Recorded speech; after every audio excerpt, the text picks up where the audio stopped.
سبحان اللہ سبحان اللہ کور میں بات پڑھا تو کیا وجہ ہے اسی حال میں بیٹھتے ہیں سبحان اللہ جواب دیتے ہو فرماتے اس کی دو وجہ ایک نہیں ایک ظاہری وجہ ایک باطنی وجہ سبحان اللہ کہتے ظاہری وجہ یہ ہے کہ جب کوئی شخص اپنے شہر سے باہر جا کے بیٹھتا ہے پڑھاؤ کرتا ہے اس کا دل چاہتا ہے تمنا کہ میرا چہرہ میرے شہر کی طرف میرا چہرہ میرے شہر کی طرف وہ پشت نہ ہو شہر کہتے ہیں یہ شرف صرف غار حرا کو حاصل ہے کہ جب جا کے غار حرا میں بیٹھتے تو چہرہ اپنا مکہ المکرمہ کی سطحین کی طرف کرتے وہاں سے بیٹھے جو نگاہ پڑتی ہے بیت اللہ شریف آقا کونین صلی اللہ علیہ وسلم اعلان نبوت سے پہلے بھی وہاں بیٹھ کے بیت اللہ شریف کی زیارت کرتے ہیں کہتے ہیں اس کی ظاہری وجہ باطنی وجہ کہتے ہیں باطنی وجہ اس کی یہ کہ یہ ایوان الصالحین ہے کیا مطلب ہے نیک لوگوں کی کچہری سبحان اللہ وہاں میں نیک لوگوں کی کچہری لگتی کیا اللہ تبارک و تعالیٰ کے فرشتے اس غار کے اندر وہاں پہ کچہری لگاتے تھے اور کائنات عالم کا نظام ایک دوسرے کو تفویض کرتے تھے سبحان اللہ کہتے ہیں یہ سارا سلسلہ فرشتوں کے قبضے میں اس وقت تھا جب تک سرکار نے نبوت کا اعلان نہیں فرمایا سبحان اللہ جب سرکار کا اعلان نبوت ہو گیا سرکار کا ظہور ہوا پھر یہ ڈیوٹی فرشتوں کی ختم ہوئی اور یہ امت محمد یا امت سبحان اللہ کہتے ہیں یہاں اس غار کے اندر ایک تخت بچتا ہے سبحان اللہ نیک لوگوں کی کچہری لگتی دو رویہ بیٹھتے ہیں اولیاء اوتاد بیٹھتے ہیں انبیاء ابرار بیٹھتے ہیں اخیار بیٹھتے ہیں اغواص بیٹھتے ہیں اقطاب بیٹھتے ہیں سبحان اللہ سبحان اللہ کہو رہی ہے غار کے سبحان اللہ کہتے ہیں پھر اس کے سامنے درمیان میں ایک تخت بچتا ہے سبحان اللہ اس تخت کے اوپر ایک اس پوری کچہری کا سربراہ بیٹھتا ہے اللہ اور وہ سربراہ کون ہوتا ہے وہ کہتے ہیں اس امت کا غوث ہوتا ہے اللہ اس کے دو وزیر ہوتے ہیں ایک اس کے دائیں بیٹھتا ہے ایک اس کے بائیں بیٹھتا ہے کہتے ہیں دنیاوی شعبوں میں جو وزیر ہوتا ہے دائیں طرف وہ بڑا ہوتا ہے بائیں طرف جو ہوتا ہے وہ چھوٹا ہوتا ہے لیکن یہاں معاملہ الگ ہے یہاں بائیں طرف کا وزیر بڑا ہوتا ہے دائیں طرف کا چھوٹا ہوتا ہے اللہ اکبر وجہ یہ ہے کہ یہ دل کا معاملہ ہے اور دل رب نے بائیں طرف رکھا ہے اللہ اکبر سبحان اللہ اس امت کا سب سے پہلا غوث یہ غلام جیلانی مرچی سے پڑھنا اعلیٰ حضرت سے پڑھنا اور میر عبدالواحد الگرامی سے پڑھنا دیگر خلائق الجواہر سے پڑھنا کہتے حضور غوث اعظم عبدالقادر جیلانی رضی اللہ تعالیٰ کے مناقب کو بیان کرتے ہوئے اس تخت کے اوپر اس امت کا سب سے پہلا غوث بیٹھتا ہے اور سب سے پہلا غوث کون ہوا اس امت کا کتابوں کا حوالہ دے چکو کہتے سب سے پہلا غوث اس امت کا پروانہ چراغ مصطفی اللہ یار غار مصطفی اللہ اکبر یار بازار مصطفی مدار شناسہ نبوت منبع عود و سخا مرکز مہر و وفا پیکر صدق و صفا محور تسلیم الرضا حضرت ابوبکر صدیق رضی اللہ اب معلوم ہوا کہ جو بندہ یہ کہے کہ ان کو صرف ظاہری خلافت ملی ہے باطنی نہیں ملی وہ جھوٹا ہے اللہ اکبر اللہ اکبر سبحان اللہ کہو رب اللہ جس کو مسلح امامت میں مصطفیٰ نے آپ کھڑا کیا حضور غوث اعظم عبدالقادر جیلانی کے فضائل کے اندر یہ بات درج ہے جو عرض کر رہا ہوں کہتے امت کا سب سے پہلا غوث ابوبکر صدیق اللہ اکبر کہتے ہیں صدیق اکبر کے بعد اس تخت پر جو بیٹھا ہے وہ اس امت کا دوسرا غوث وہ کون ہے مرید و مراد رسول اللہ اکبر طالب و مطلوب رسول محب و محبوب رسول شوکت اسلام زینت اسلام حضرت عمر بن خطاب فاروق اعظم رضی اللہ تعالیٰ اس کے بعد اس تخت پہ تیسرا غوث بیٹھا ہے وہ کون ہے پیکر شرم و حیا آئینہ جمال مصطفیٰ حضرت عثمان غنی ذوالنورین رضی اللہ تعالیٰ کہتے ہیں اس کے بعد چوتھا غوث اس تخت پہ جو بیٹھا وہ کون ہے وہ حسن و حسین کا بابا اللہ فاطمہ کے سر کا تاج تاجدار حضرتا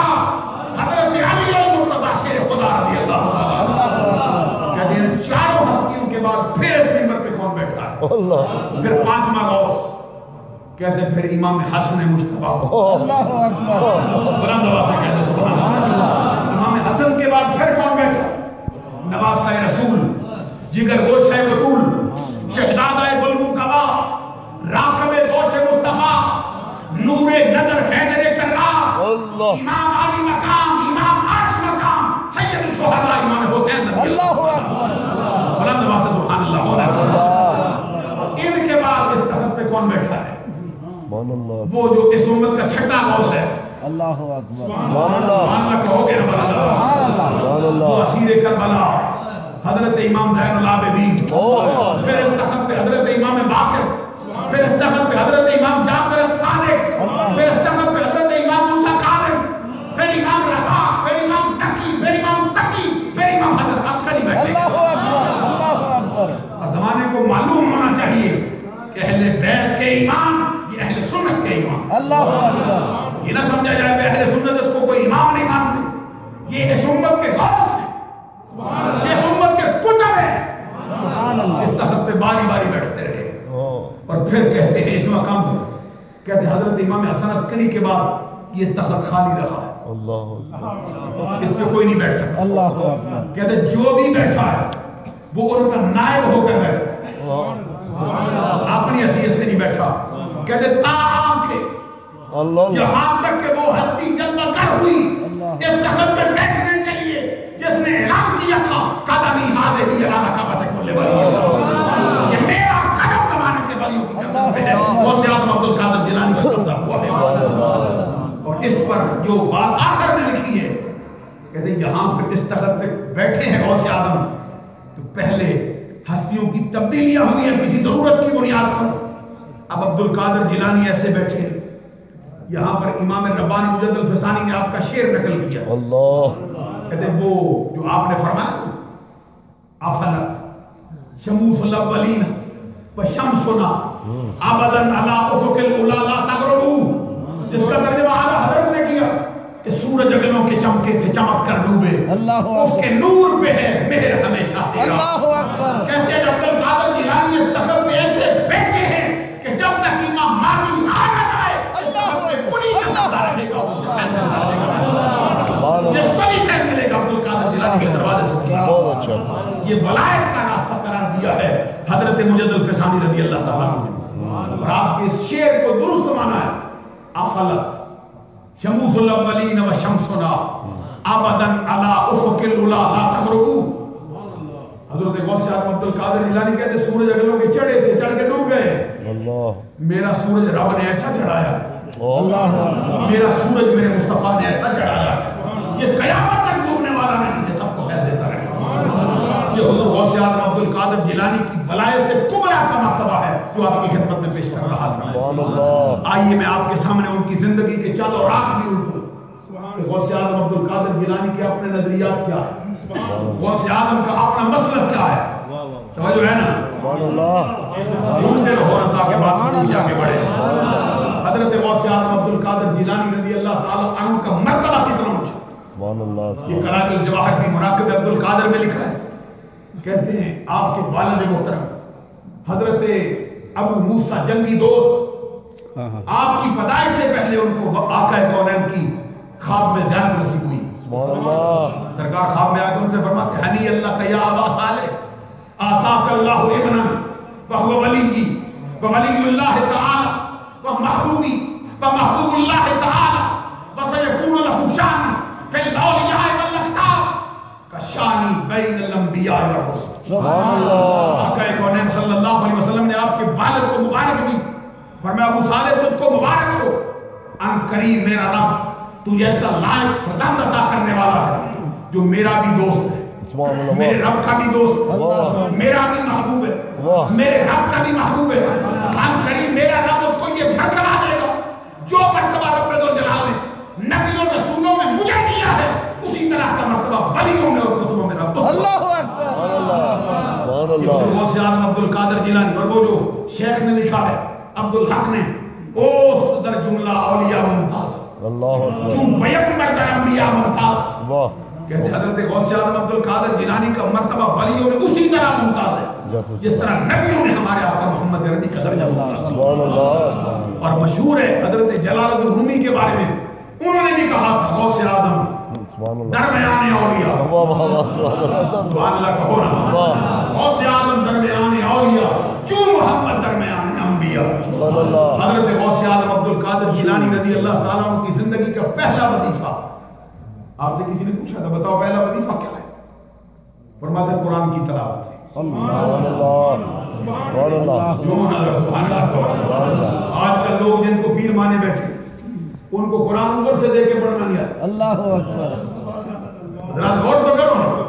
کیسی ہماری عقل عجیب و غریب ہو گئی. اللہ تبارک و تعالیٰ کے برگزیدہ ولی جو پیدائشی ولی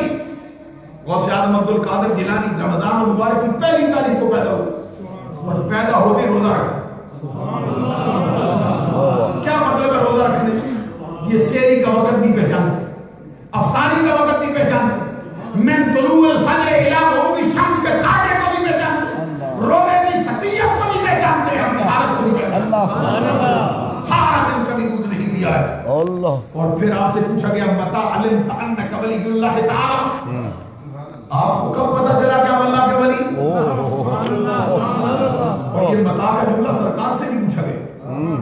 سنا حدیث سبحان اللہ. امام ترمذی سے, سبحان اللہ. سبحان اللہ. امام ابو عیسیٰ ترمذی نے نقل کی ہے, امام احمد بن حنبل نے نقل کی ہے, اور امام بخاری نے اپنی تاریخ میں نقل کی ہے. سبحان اللہ. سرکار سے پوچھا گیا تھا متا وجبت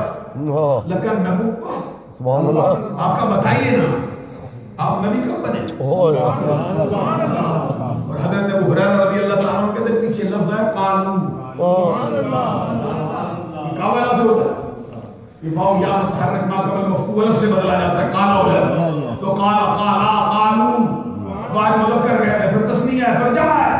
ایک دو بندوں نے نہیں پوچھا, ان سب نے پوچھا تھا جن کے سامنے سرکار نے نبوت کا اعلان 40 سال کی عمر میں کیا تھا. یعنی وہ پوچھنے آئے تھے کہ اعلان اب کر رہے ہو, ہمارا دل نہیں مانتا کہ آپ بنے ہو. اللہ اعلان اب کرتے ہو لیکن ہمارا دل کہتا ہے بنے اب نہیں ہو, اس راستے پر نہ اٹھاؤ کب بنائے گئے. جس کے جواب میں آقا کونین صلی اللہ علیہ وسلم نے فرمایا کنت نبیا وآدم بین الماء والطین, کنت نبیا وآدم بین الروح والجسد وإن آدم لمنجدل فی طینتہ. آقا کونین صلی اللہ علیہ وسلم نے مختلف مواقع پر مختلف کلام کیا اور فرمایا اس وقت بھی نبی تھا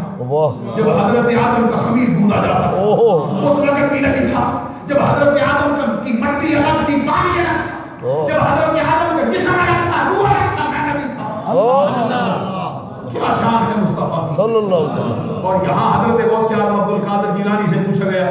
متى علمت انک ولی اللہ تعالی, بتائیے آپ کو کب پتہ چلا آپ اللہ کے ولی؟ آپ فرماتے ہیں یہ اس وقت کی بات ہے جب میری ماں بستہ میرے کندھے پہ لٹکاتی, مجھے مکتب میں مدرسے میں پڑھنے کے لیے بھیجتی. فرماتے ہیں جیسے ہی میں گھر کی دہلیز سے باہر قدم رکھتا دیکھتا آسمانوں سے فرشتے اترتے, میرا بستہ اٹھا لیتے, اعلان کرتے جاتے لوگوں اللہ کا ولی آ رہا ہے. اور کہتے ہیں جس جگہ پہ میں نے بیٹھنا ہوتا اس جگہ پہ جا کے فرشتہ قبضہ کرتا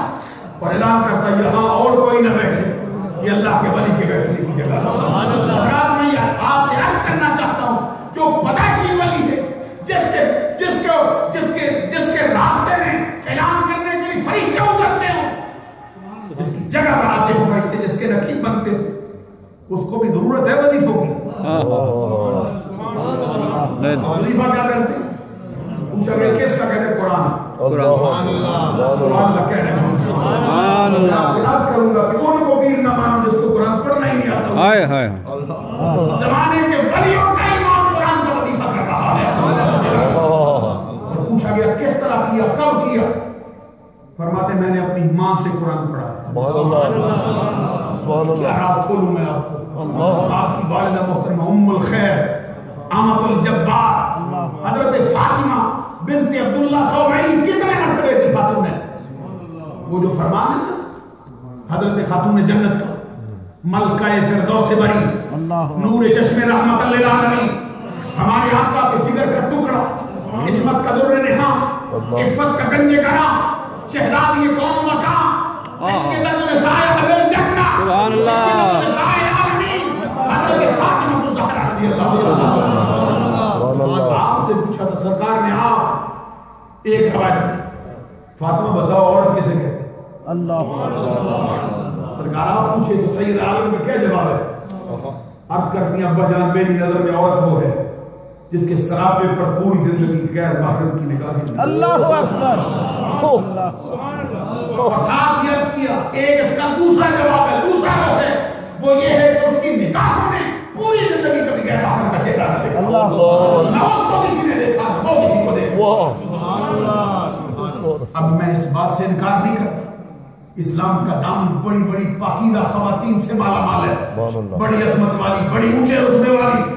لیکن ذرا حضرت سید عالم کا یہ فرمان دیکھو جس کے چہرے پر پوری زندگی غیر محرم کی نگاہ نہ پڑی، جس کی نگاہ میں پوری زندگی غیر محرم کو نہ دیکھا۔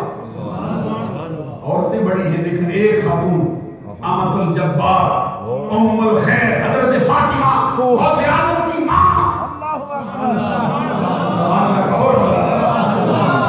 وہ وقت جب حضرت ابو صالح موسیٰ جنگی دوست نے حضرت عبداللہ سومئی کی کتنی دیر تک خدمت کی، وہ جو سیب بہتا ہوا پانی میں اٹھا کے کھا بیٹھے تھے، سزا پوری ہو گئی، فرمایا اب بولو بابا کیا کہتے ہو؟ بوڑھے بابے نے کہا اب اس کی سزا یہ ہے میری بیٹی ہے، آنکھوں سے اندھی، کانوں سے بہری، زبان سے گونگی، ادا و جوارے سے اپا حج لولی لگڑی، اس کے ساتھ شادی کرنا ہو۔ اور پھر ان کے تقوی کا حال دیکھو،